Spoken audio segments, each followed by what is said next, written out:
Today is Fire Emblem's 30th anniversary, and the Start of It All banner is here to kick off the celebration. You can earn younger versions of Marth, Caeda, Merric, and the Whitewings sisters. I did a first impressions video on the reveal of their skills, but today we'll be taking a more in-depth look at these units, plus we have their stats. I'll be making some corrections to what I said in the last video, as first impressions certainly aren't always correct, and thank you to those of you for correcting my mistakes. There will be some overlap from that video, but I do want to focus more on what kind of builds we can use for these mini versions now that we know some actual numbers. Our first unit is young Marth, although I'm very in favor of just calling him mini Marth. He's going to be the 4-star focus unit of this banner, which means you can get him both at 4-star and 5-star rarity. As a reminder, this is a limited time special heroes banner. These units will not get added to the permanent summoning pool, and the 40 summon free pick mechanic is not active on this banner. Despite being the 4-star focus unit, young Marth is probably the best one we've had so far. He's an infantry swordsman with 41 HP, 36 attack, 37 speed, 32 defense, and 26 resistance. This class type is extremely competitive, especially if you want to be fast.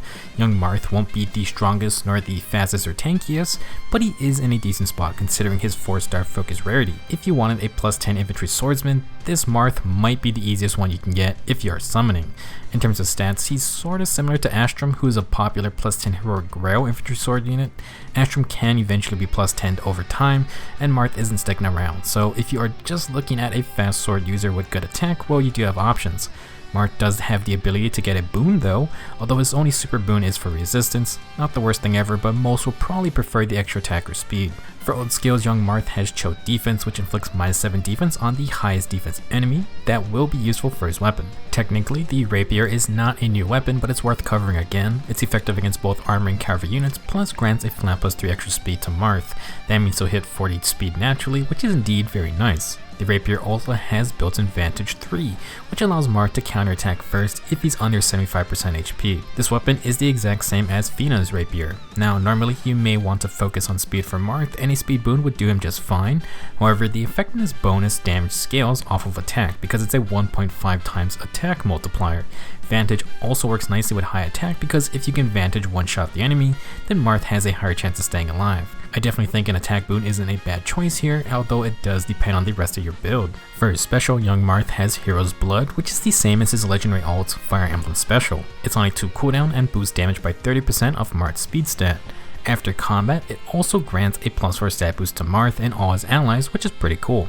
Being on a 2 cooldown means Marth can kinda spam this special often, and at 40 speed thanks to the rapier, it already does 12 damage. That's not bad at all. You can combine this special with the rapier for a pretty decent combo. Last, young Marth comes with speed and defense 03. At the start of the turn, if unit is adjacent to an ally, grants +5 speed and defense for 1 turn. Very easy to activate self-buffing C skill. All Marth needs to do is stand next to an ally. This is going to get him up to 45 speed and 37 defense, so I'm sure most people will probably just keep this skill. In terms of build, young Marth is going to have a lot of options because he's an infantry unit. The most unique one will revolve around distant counter because it just works so well with Vantage, being able to smack any enemy type. If you add special spiral, then Marth can continuously fire off Hero's Blood, every Vantage proc for extra killing power, not to mention it buffs him up if he has to fight another enemy in that turn. He then has it for the player phase as well. Besides special spiral, there's also Null Seed Disrupt, which puts a stop to skills that prevent counterattacks.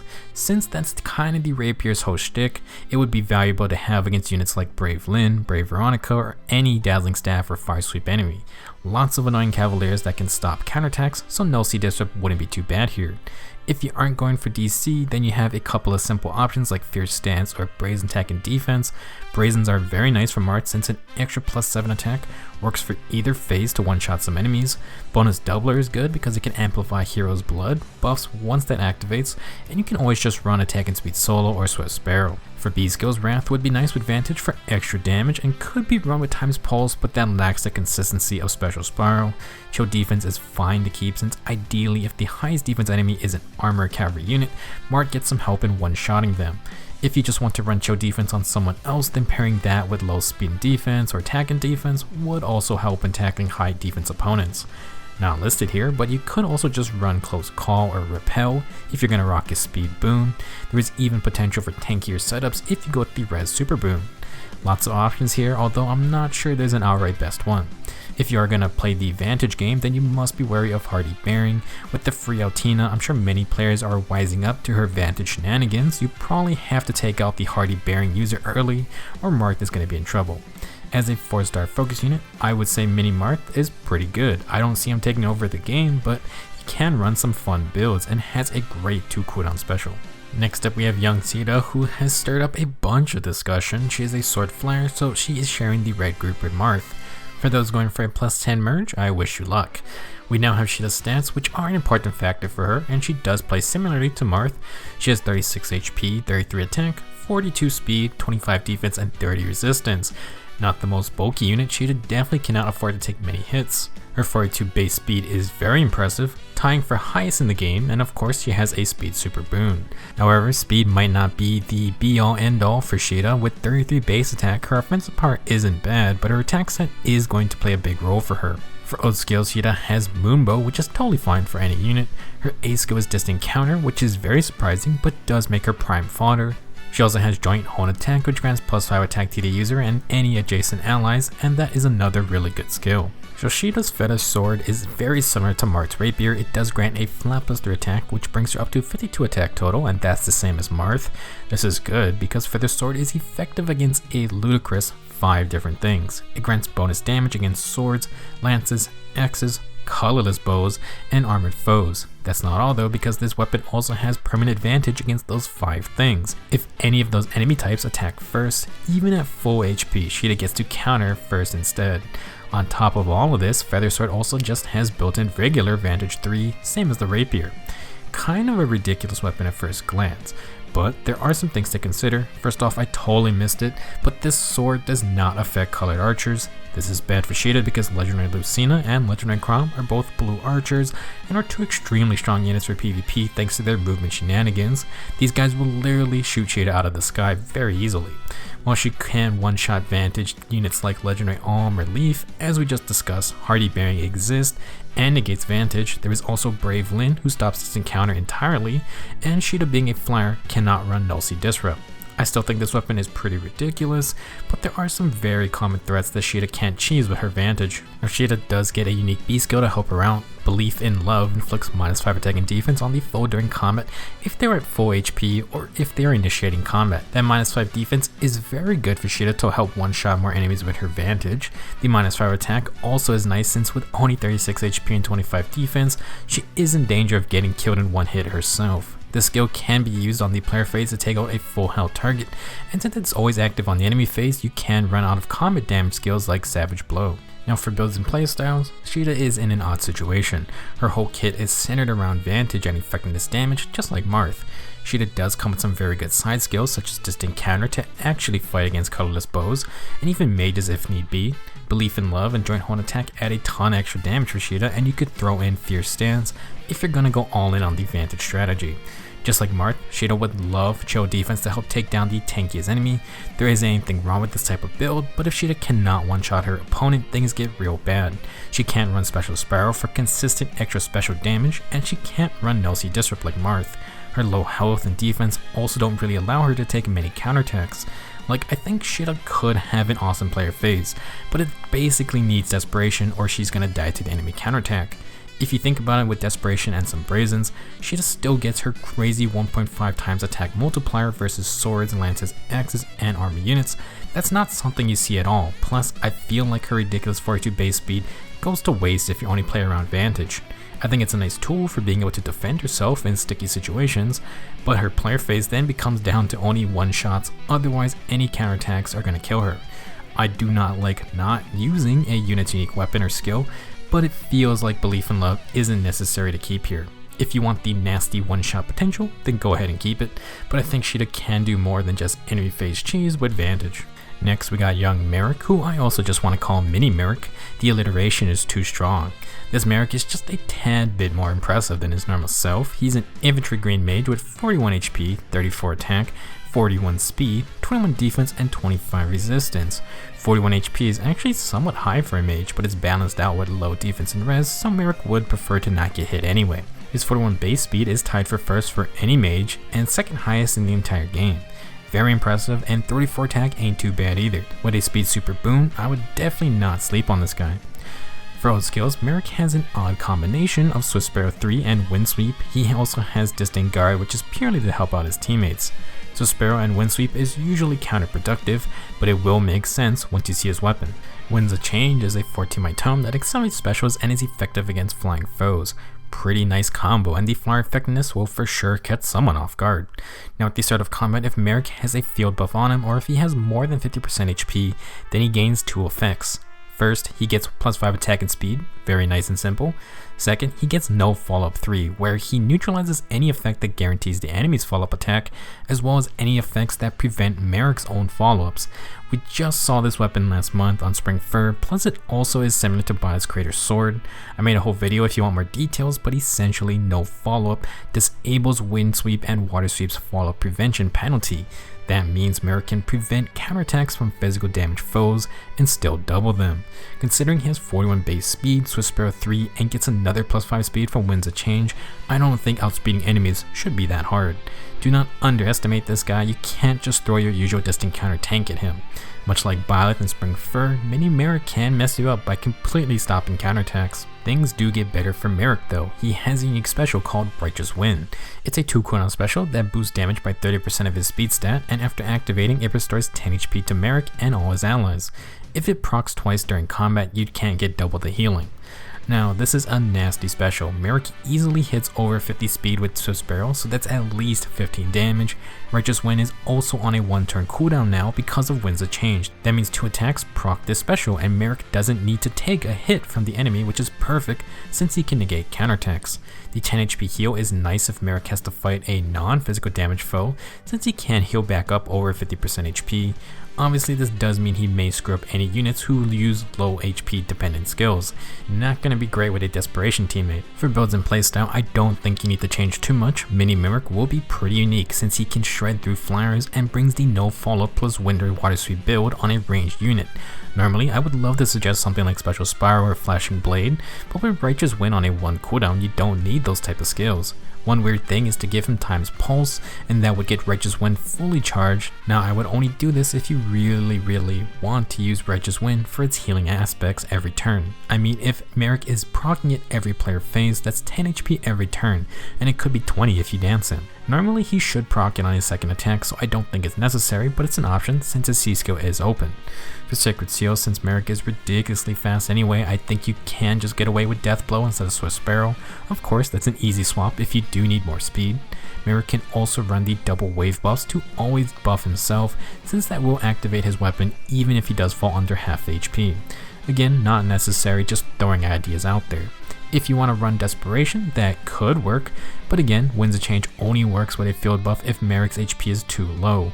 Overall, Mini Merric is a very neat unit, unique builds for a mage with a very interesting healing special, and that's on top of being crazy fast.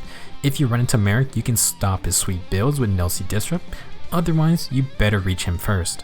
Last on the list is dual young Palla with her sisters Catria and Est. This trio is a lance flying unit with 40 HP, 39 attack, 31 speed, 33 defense, and 24 resistance. Unsurprising to no one, dual Palla has an attack super boon, and well, that's kind of all she cares about. She has the highest attack for any flyer, and has some decent defense. Her speed is okay, but it being low doesn't really make Palla any less of an offensive monster. The Whitewing trio make one heck of a crazy team. For old skills, dual Palla has reposition, which is always good on a flyer. She also has mirror impact to give her more attack, and patch up her res stat a bit should she need it. She also has gold flyers to support other flying teammates, and Palla will need a couple of those. Her weapon, the White Down Spear, is a 60-might spear that adds another +3 attack. That means a neutral dual Palla already has a scary 58 attack. If Palla's team has 3 or more flying units, and she initiates combat, she inflicts -4 attack and defense on the foe, and gets a guaranteed follow-up attack. Considering you just need to make a team with 3 or more flying units, this is a great effect, but it gets better. If the number of flying allies within 2 spaces is 2 or more, and Palla initiates, she attacks twice. That would be the Brave Weapon effect, and this is essentially the triangle attack refined the normal Whitewing sisters got. This weapon is nuts. If you set up the triangle attack, Palla will quad attack, and she has a stupid amount of base attack. She may not even need her second round of stabs. Getting the triangle attack may not always be easy though, but dual Palla skill comes to the rescue. This dual skill allows Palla and adjacent flyers to move 1 extra space for that turn. 3 movement on a flyer is dangerous, and not only does it extend her attack range, but it helps Palla's allies get into position to start the triangle attack. Additionally, this dual skill can actually be used more than once. Every odd number turn, if the skill has been used already, then Palla gets to use it again. This is a first and definitely makes this dual skill strong. Some caveats: I'm not sure if the dual skill gets fully refreshed.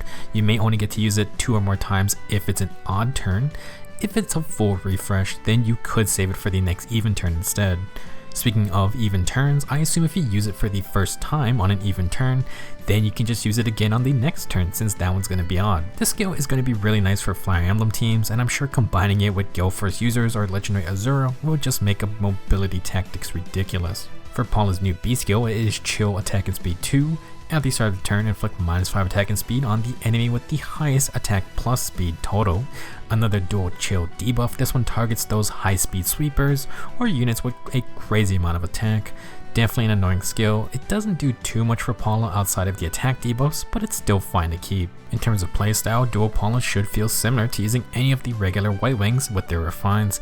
Getting the triangle attack to happen takes a good bit of positioning and can leave units vulnerable, but its destructive power is immense. Between the 3 regular sisters, OG Palla is your green counter specialist, Catria is your special spamming master, and then Est is probably one of the scariest armor killers out there. Dual Palla kinda just takes on the full-on attack route with some defensive capabilities. She automatically gets perks just for being on a team with 2 other flyers, which you will need to activate the triangle attack anyway. The -4 attack and defense debuff on the enemy is great since it makes Palla tankier and allows her to take counterattacks before following up with her second hit. Add on mirror impacts plus 10 resistance and fallout prevention, and you have an actually somewhat tanky flyer. This gives you some flexibility where Palla can just tank a hit, but still kill in 2 normal attacks thanks to her monster base attack stat. Just with Mirror Impact and the Deathblow Sacred Seal, she already reaches 70 attack, and you can still add on her defense debuff plus an attack field buff. If you exchange Deathblow for Heavy Blade, this Palla could be a good Gale Forcer. She could potentially deal too much damage, but you'll just have to play around that. Besides Heavy Blade, you can also run Desperation, and it's real dirty. Since Palla gets a guaranteed follow-up, she doesn't care about her speed, and with the Triangle attack active, that means instant quad attacks once in Desperation range. Dual Palla may not need that quad insurance, but it's still fun to have. For other skills, you could give Palla Joint Drive Attack since that perfectly synergizes with the Triangle attack anyway, or just outfit her with her Fire Emblem buff of choice. Again, Chill Defense is great here and will stack with White Down Spear's in combat debuff. Flyer Formation or any mobility skill is fine too since Dual Palla wants to be in a super mobile squad.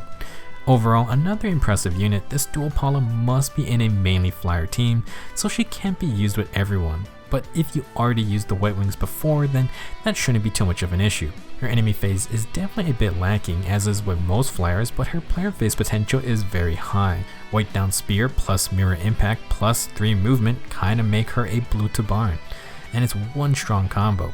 If you need even more damage, you can just set up the Triangle attack as a last minute finisher. That's it for this banner breakdown. I'm definitely excited for this banner, and I am going to toss my hat into the summoning ring, hoping for some good luck.